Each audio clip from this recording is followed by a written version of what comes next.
She made history as America's first Black female billionaire after co-founding the Black Entertainment Network, or BET. Sheila Johnson has broken barriers and found success as an entrepreneur, a business leader, a hotel mogul, and co-owner of multiple professional sports teams. But that success came at a cost, and it masked deep pain and trauma that Johnson carried for decades. I sat down with her recently to talk about going public with her story for the first time in Walk Through Fire, a memoir of love, loss, and triumph. Sheila Johnson, thank you so much for joining us here at the NewsHour. It's an honor to be here. You stayed silent about much of this, much of your personal story for years. Your family, your marriage, all the behind the scenes of the power circles here in Washington. Why share all this now? Because the silence was killing me inside, and it was time for me to open up those wounds, and it was time for them to heal. It's been a journey. I've been through 3 acts of my life. In each one of them, carried certain problems. The second act especially, and unusually painful problems. And now I'm in my 3rd act, and I'm healing, and I'm happier than I've ever been. I want to talk about each of those acts, but let's start closer to the beginning. Your father was a military veteran. He was a doctor. Your mother was an accountant. Life seemed relatively comfortable for you growing up, but all that changed when you were a teenager.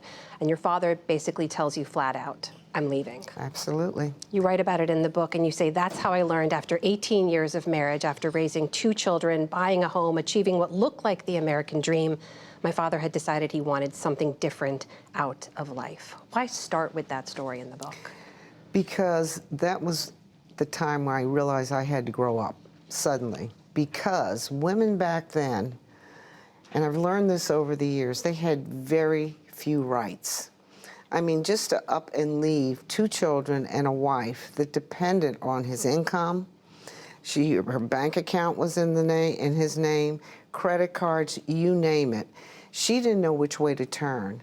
And I think it just really manifested itself where I found her with a nervous breakdown.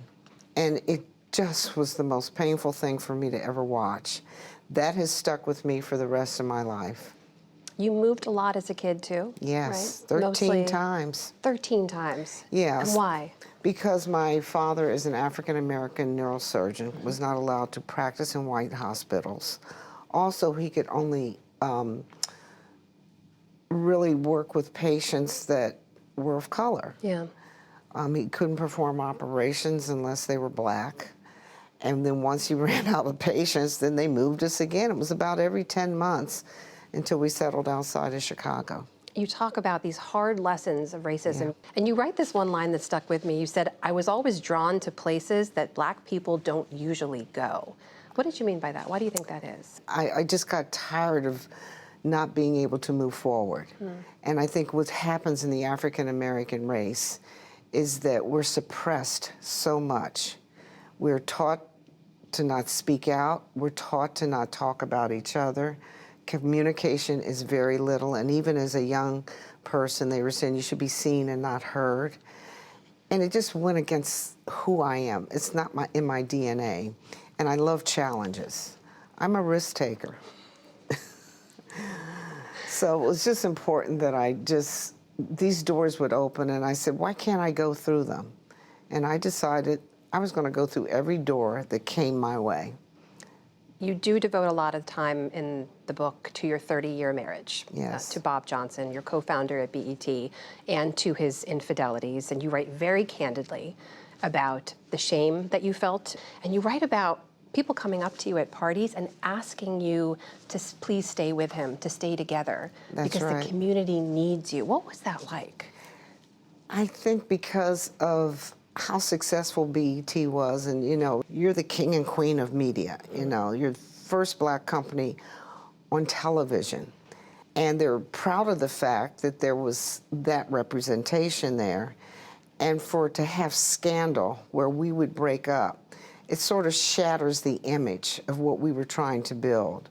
But in the meantime, behind the scenes, there was so much going on that people knew it too. They didn't really want to speak about it, but there were people out there that really loved watching what was going down. They loved hearing about it.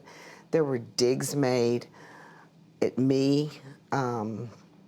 It was the ultimate betrayal. And I was there really trying to shine a spotlight on him. I was, quote, the good wife, you know, and I was there pushing him forward and really wanting him to shine. But I was doing so much work in the background.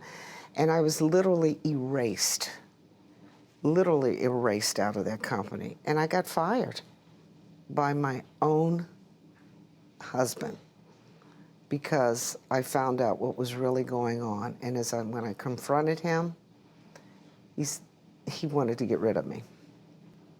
You also write about the intense trauma of carrying and losing a child. Yes. About delivering and holding your son for the hour that he lived. Why was it important for you to include that in the book? When people read the book, the thread that kind of goes through that, because from the emotional abuse, I felt like a failure. I felt like a failure in everything that I did, the way I looked. I was either too fat or too thin. I was too outspoken or I didn't speak enough. It was this constant berating of who I really was. This is from your husband. Yes, yeah. And my identity was being stripped. I was losing my power. And it was just a case, I said, well, okay, once I found out I was pregnant and I had this child and he died an hour later, there I was, a failure again. You know, I just couldn't do anything right. I couldn't do anything to please him. And this is what I lived with during that 30-year marriage.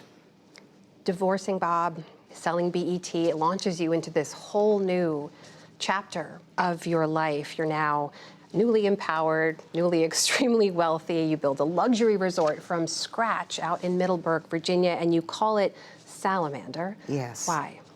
Because when I bought my farm in Middleburg, I bought it from a man by the name of Bruce Sunland. And he was a World War II fighter pilot, and he had been shot down over Nazi-occupied Belgium. His entire unit was captured into a POW camp. He was able to escape, and he went into Allied territory of France. The U.S. came to him, and they gave him the code name Salamander, and he says, well, what does the salamander mean? He says, well, mythically, it's the only animal that can walk through fire and still come out alive. But if you chop off its limbs, they regenerate. All of that meant so much to me. It really resonated in that part of my life at the time of going through a divorce and still trying to figure out who I was. It resonated, and I said, can I have that name, Salamander? He said, what are you going to do with it? And I said, well, I'm thinking about starting a company, and I would like to brand it Salamander, which stands for perseverance, courage, and fortitude. Sheila, you're a philanthropist. You're, I think, the only Black female co-owner of 3 professional sports teams, including the championship 2019 winning Washington Mystics. Shout out to them. Yeah. What's next? What does this chapter look like for you? The doors are still starting to open up again. I'd like to get a couple of more properties in my collection. It's just whatever comes towards me, you know. And instinctively, if it's the right thing, I'll embrace it. I just don't want life to be over because I'm enjoying it more than ever now. I've enjoyed our conversation so much. Sheila Johnson, thank you so much for being so here. Welcome. The This was author delightful. of the new book, Walk Through Fire. We appreciate you being here. Thank you.